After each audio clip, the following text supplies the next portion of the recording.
journal Télésignal.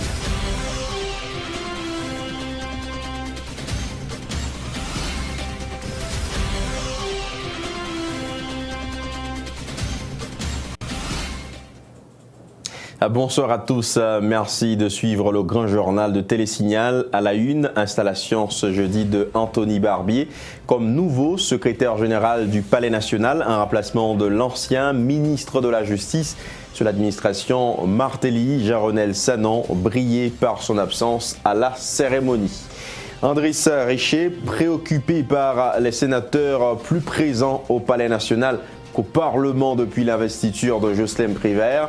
Le parlementaire craint que la présidence provisoire n'assure en même temps la présidence du Sénat. Et puis 150 millions de dollars américains sont alloués par la Banque mondiale aux pays de l'Amérique latine et des Caraïbes.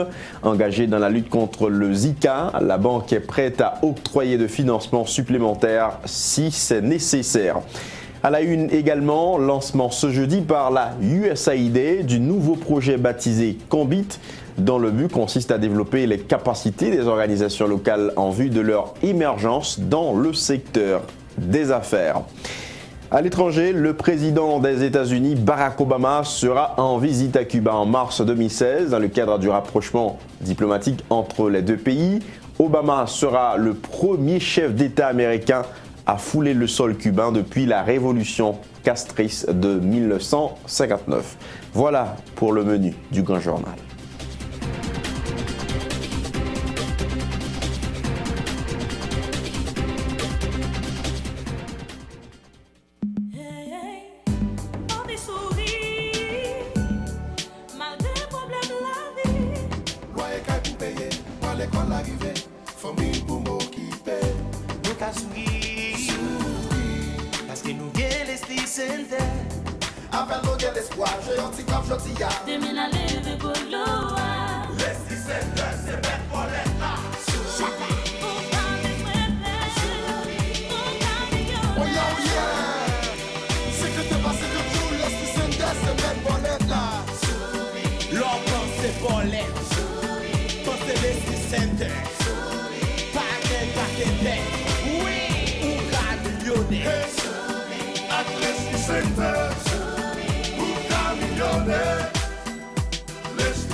C'est que te passe que joue, Leslie Center, c'est mettre bolette là.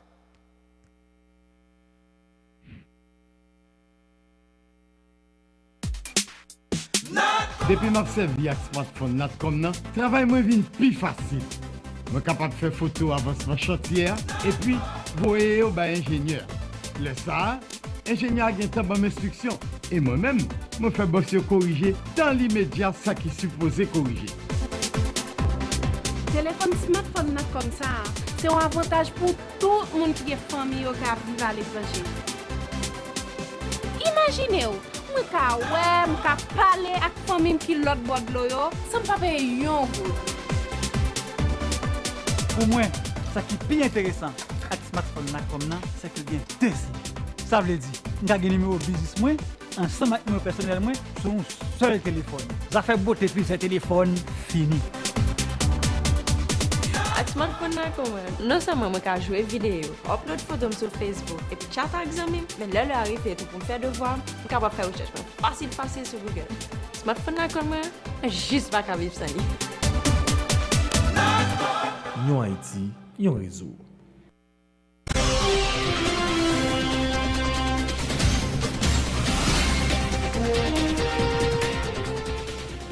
Si vous nous rejoignez à peine, sachez que vous êtes sur Télésignal à l'heure du Grand Journal. Un nouveau secrétaire général a pris fonction au Palais national. En effet, Anthony Barbier a été installé ce jeudi en remplacement de l'ancien ministre de la Justice sous l'administration Martelly. Jean-Renel Sanon brillait par son absence à la cérémonie. Le sénateur Andriss Richer dit déplorer que depuis l'investiture de Jocelyne Prévert à la présidence provisoire d'Haïti, beaucoup de sénateurs en fonction passent le plus clair de leur temps au Palais national.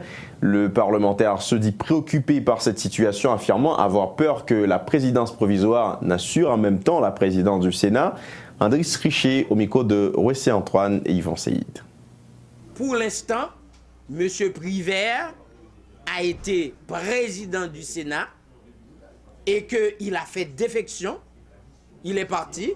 Donc ça veut dire que M. Privert sait très bien, en tant qu'homme qui toujours dit qu'il a respecté la loi, l'obliger, encourager à ce que le Sénat puisse organiser des élections. Hier, j'ai entendu le sénateur Beauplan qui a dit que le président Privert a remis le président Sénat.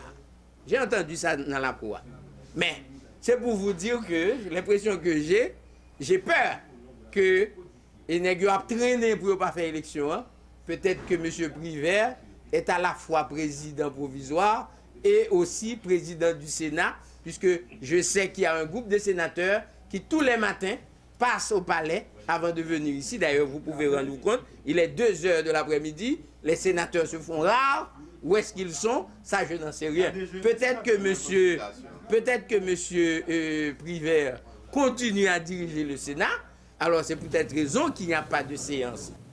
Pour le moment, le président provisoire Jocelyn Privert ne peut pas consulter les présidents des deux branches du Parlement dans le cadre des démarches visant à désigner un nouveau Premier ministre selon le sénateur Karl Murat-Cantave. Cela est dû au fait de la vacance présidentielle au Sénat de la République, souligne le parlementaire qui appelle le Grand Corps à procéder à l'élection d'un président au plus vite pour combler le poste vacant. Après la démission de Jocelyn Privert, le sénateur Karl Murat-Cantave au micro de Rouessé Antoine et Yvan Seïd. Les articles 139, 141 et 147 des règlements intérieurs du Sénat, il est clairement stipulé, et ceci est sans équivoque, que quand il y a absence, quand il y a empêchement, le vice-président accomplit toutes les fonctions parlementaires du président. Mais dans le cas qui nous concerne actuellement, il ne s'agit pas de vacances, il ne s'agit pas d'empêchement, il ne s'agit pas non plus d'absence, il s'agit de vacuum, il s'agit de vacances. Le président de l'Assemblée nationale, le président du Sénat, qui est maintenant président provisoire, a donné sa démission. S'il a donné sa démission, il n'y a pas d'absence, il n'y a pas, je dirais, d'empêchement. Il y a vide, il y a vacuum, il y a vacances. Et quand il y a vacances, le vice-président du Sénat ne peut pas remplir les fonctions parlementaires du président du Sénat. Est-ce que vous voulez dire donc, avant toute tentative, pour pouvoir permettre la commodité de l'application, je dirais, de certaines étapes de l'accord du 6 février 2016, il faut que, d'abord, comme condition sine qua non, les élections ou l'élection du nouveau président du Sénat ait lieu. Rencontre hier mercredi au Palais national entre le président provisoire et des représentants du secteur des droits humains. Cette réunion rentre dans le cadre des consultations entamées par la présidence AI avec différents secteurs de la vie nationale en vue de la formation du gouvernement de transition. Le secteur des droits humains a proposé l'ex-gouverneur de la Banque centrale, Fritz Jean, comme Premier ministre du gouvernement de transition, a rapporté le représentant de l'organisation New England Human Rights and Haïti, Antonal Mortimé, au micro de Ludmilla Marc et Marceau Joseph. La rencontre a été déroulée pendant plus de 2 heures de temps dans le Palais national. Il y a plus d'une quinzaine d'organisations des droits humains et de la société civile qui étaient répondues présents dans la rencontre. Et ce premier point de rencontre, nous-mêmes au niveau de l'organisation des droits mondiaux, nous sommes surtout chita sous profil un Premier ministre capable de gagner pour diriger la transition.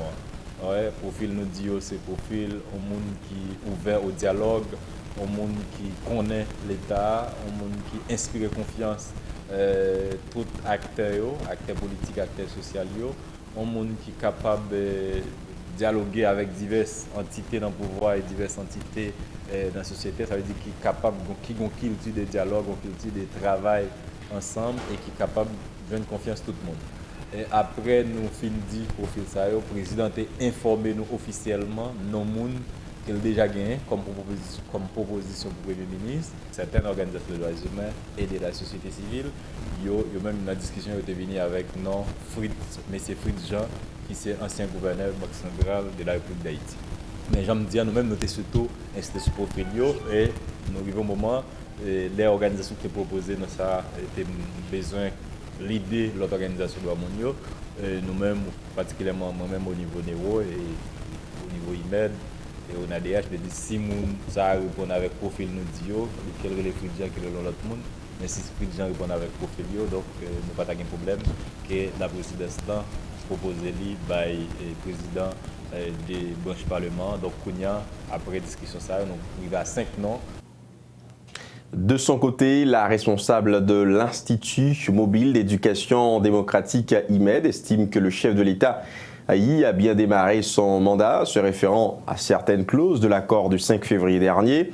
Réagissant sur les commentaires selon lesquels 120 jours ne suffiront pas au président provisoire pour appliquer tous les points de l'entente, Ketli Julien déclare vouloir suivre le cours des choses avant de dire si l'échéance sera respectée ou pas. On l'écoute. Dans l'accord que le gouverneur, c'est-à-dire l'ancien président Matéli, a signé avec le président des deux chambres, il y a une date qui te dit que faut que le président ait prêté serment le 14 février, nous qui fait.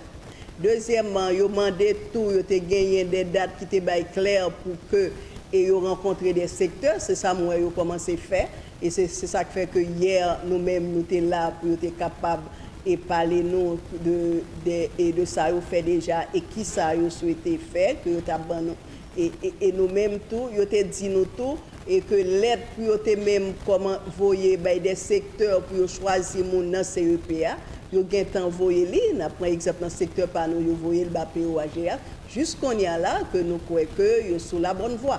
Moi-même, je ne peux pas dire qu'il n'est pas respecté, juge dit à l'arbre, nous pensons que nous que tout ça, dit date par date, il y a suivi, qui nous continuer à suivre, avant de commencer à dire qu'il est trop petit. Comment vous m'avez anticipé, M. Mortimer, est-ce que c'est quelle position vous gagnez? Parce qu'il commence à paraître une évidence ou bien une bataille, pour montrer que les 120 jours n'ont pas suffi. Le consortium des partis politiques invite le président provisoire d'Haïti, Justin Privert, à entreprendre de vrais échanges avec tous les secteurs impliqués dans la crise actuelle. Le président du consortium, Jean-Tel Joseph, conseille au chef de l'État de garder en poste l'actuel Premier ministre Evans Paul, ce qui, selon lui, pourrait contribuer au respect de l'échéance du 14 mai 2016, date à laquelle le prochain président devrait prêter serment conformément à l'accord du 5 février. Jean-Tel Joseph au micro de Ludmilla Marc et Max Joseph. Nous ne voulons que le président provisoire penser qu'il a résoudre le problème pays. Nous avons rencontré des groupes d'amis. Nous avons rencontré des groupes qui soi-disant dit qu'il y a une pression. Nous voulons que M. Privé comprenne que le problème pays d'Haïti aujourd'hui est un problème profond.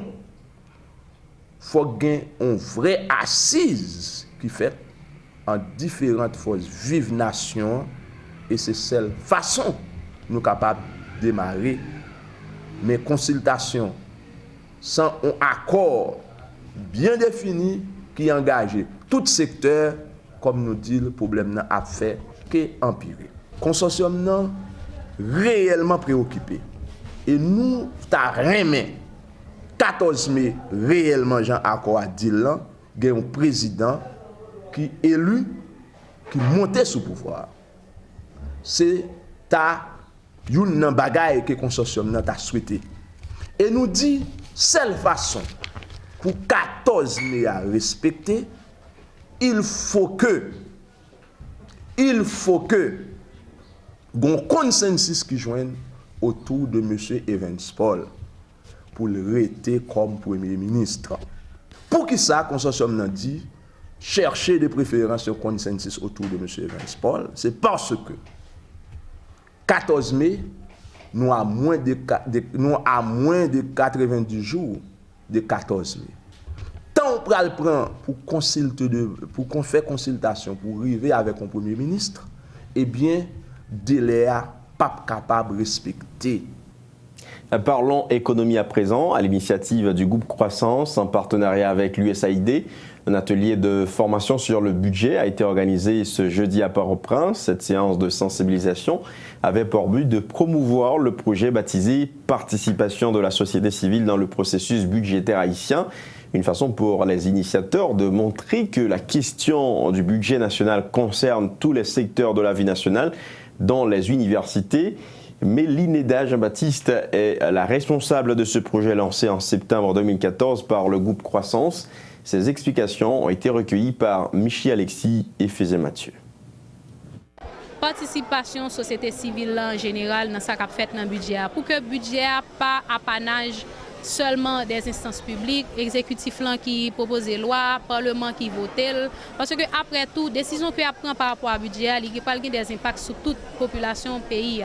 Donc, société civile en tant que force, en tant que pouvoir, c'est une principale instance que actuellement, en termes de développement, que attribué un poids assez significatif pour faire en sorte qu'il y ait plus de transparence au niveau de l'État, au niveau des finances publiques en général. Donc nous vraiment situés dans le cadre de ça, c'est mon bagage qui est nouveau en Haïti, encore moins. Et nous attendons vraiment c'est que vous participez plus et surtout dans le processus budgétaire là, faire pression pour que respecter des délais parce que nous avons un calendrier que la Constitution nous soumet et fixé pour ça et garder surtout au niveau de reddition de comptes qui ça qui fait pour dire qui Jean budget a été exécuté, qui projet réalisé, qui Jean nous capable d'ajuster nous pour que nous pas répéter même erreur etc. Donc c'est vraiment la participation de la société civile dans ce processus là comme l'indique le titre du projet. Pour l'y démarrer en septembre 2014, nous avons 18 mois pour nous lancer phase pilote ça comme t'ai dit et nous avons phase pour nous réaliser concours ça spécifiquement avec 2 ou 3 mois d'extension pour la première phase. Personnellement, je ne peux pas dire si nous continuer avec le projet, mais nous pensons, nous étions positifs que ça attaque le cas pour nous capables de continuer à travailler ça, que le groupe Croissance a commencé à faire depuis quelques années, parler de budget dans le pays, informer les gens qui sa budget est, présenter au chiffre budget pour comprendre qui enjeu qui gagne derrière. Donc c'est un travail que le groupe Croissance a commencé à faire déjà, que USAID juste offrir plus de moyens pour le continuer à faire et nous-mêmes c'est avec plaisir que nous continuons à faire travailler ça. Par le biais de son programme baptisé Solutions locales, l'Agence américaine pour le développement international USAID a lancé ce jeudi un nouveau projet baptisé Combit. Ce projet administré par la société de gestion Papyrus SA s'étend sur une durée de 5 ans et sa mission principale est d'accompagner, renforcer et développer les capacités des organisations locales, qu'elles soient ONG, firmes de services ou autres. Mélissa Patberg et Nathalie Brenet présente une vue détaillée du projet ainsi que ses nombreux avantages au micro de Pierre Lenique Revanche et Jasmin Denis. Je crois qu'Haïti a suffisamment investi dans la fourniture locale de biens et de services et que le pays a désormais acquis un élan suffisant en matière de création de richesses pour ses citoyens pour que le processus continue et s'accélère de lui-même.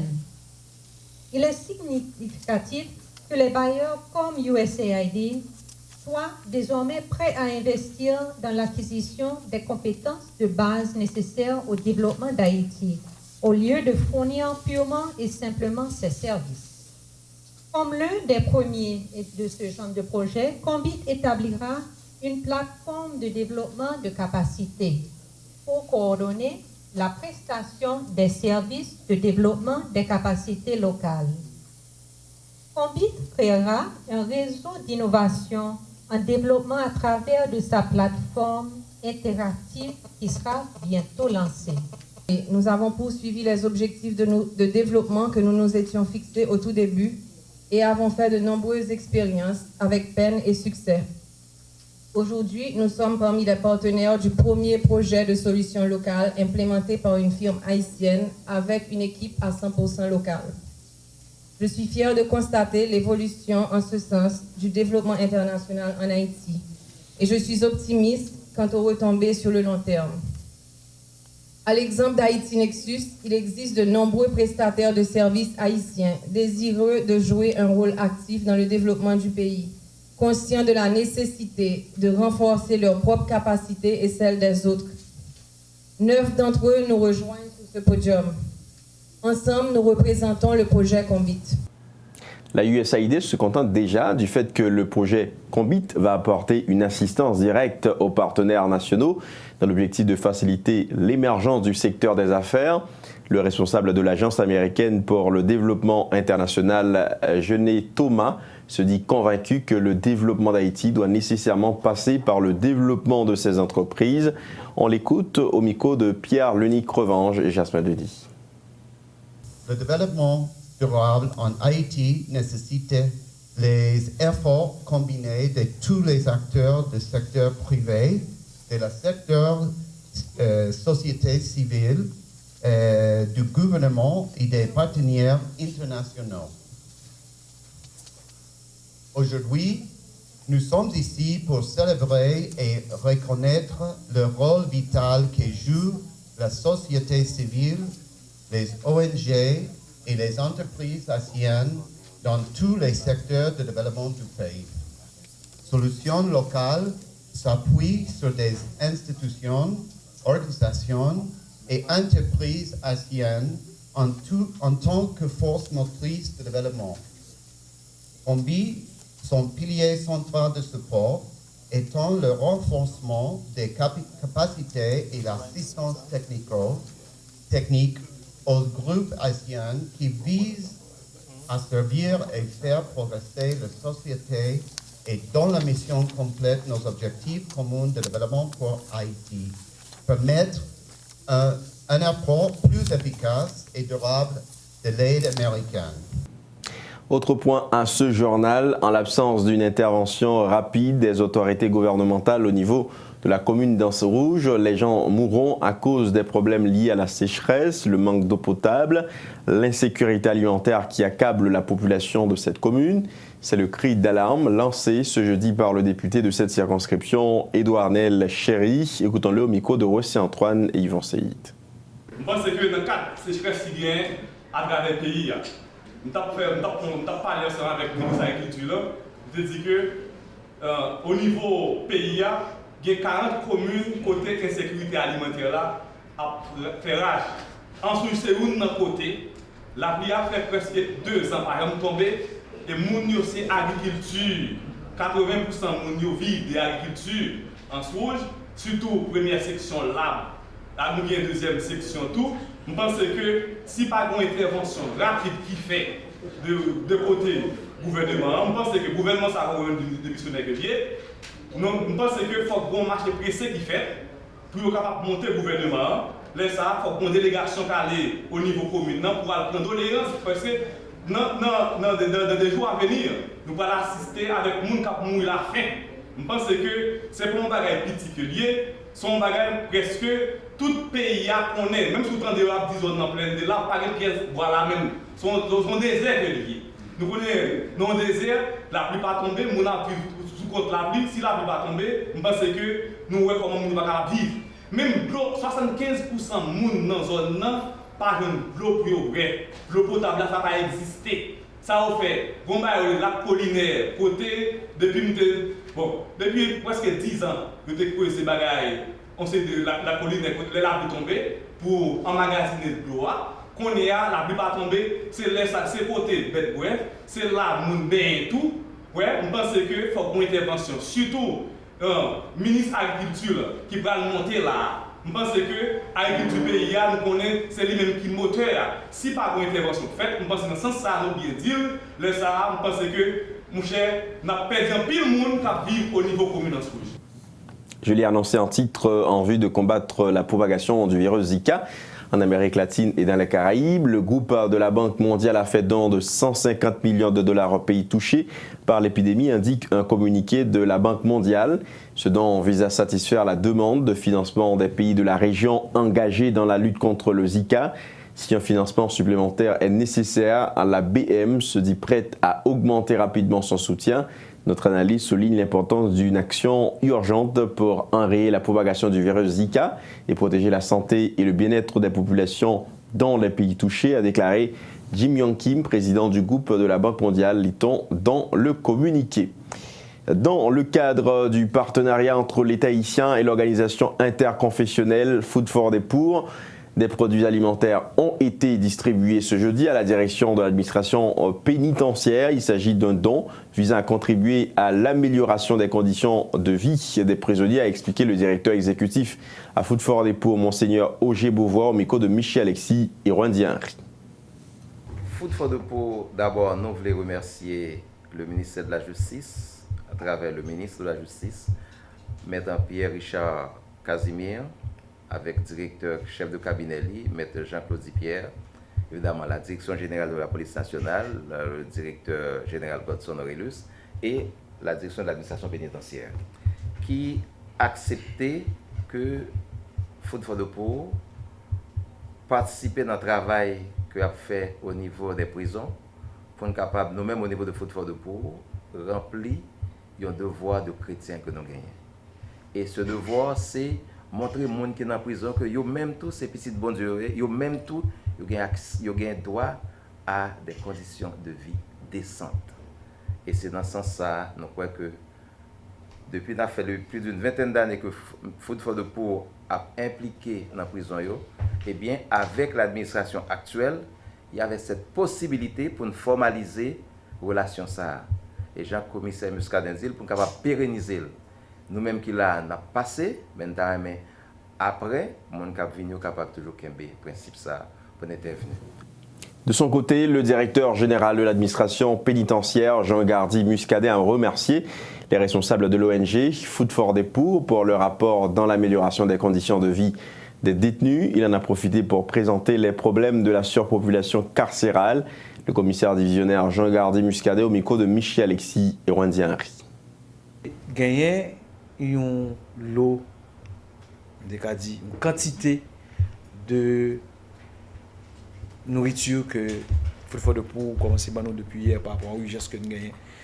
Depuis hier, nous continuons aujourd'hui à matériel sanitaire que nous avons. Donc, dans l'occasion, nous profitons, fait pas inaugural ça, non seulement pour nous remercier et Food for the Poor et l'autorité, le ministre de la Justice, là, directeur général de la police nationale, là, directeur central d'administration et services généraux qui coiffe direction administration pénitentiaire là, pour nous remercier de ce que vous avez pris l'initiative ça et nous pensons que c'est une démarche qui est fructueuse pour la direction de l'administration pénitentiaire, mais particulièrement pour les prisonniers haïtiens qui sont grands bénéficiaires de accord ça.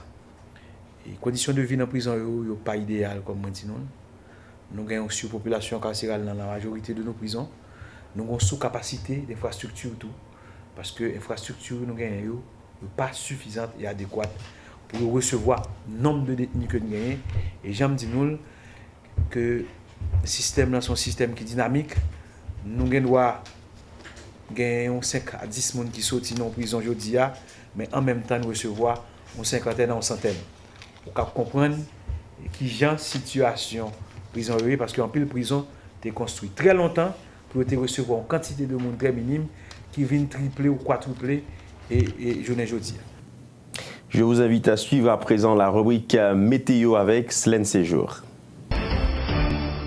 Bonsoir tout le monde, bien content de retrouver nous pour 4e sortie bulletin météo pour semaine qui j'ai une situation synoptique présentée dans Caraïbes la axe Atlantique là. Nous avons un front froid qui accélère dans partie est pays Cuba, il arrive sous côte nord pays d'Haïti à Soya. Et nous avons un tawel qui situé sous la mer Caraïbes là. C'est paramètres ça qui a dominé conditions météorologie Caraïbes centrale pour Soya. Et n'a dit tous les téléspectateurs que Centre national de météorologie li sorti en note côté que li mande tout monde qui était dans zone à risque, zone qui connaît inondation, éboulement et glissement de terrain pour rester vigilant parce que li possible pour nous recevoir gros activité la pluie dans plusieurs régions dans le pays, mais particulièrement dans le nord pays d'Haïti. Moment arrivé pour nous connaître que la température présentée bon côté plusieurs villes dans le pays d'Haïti.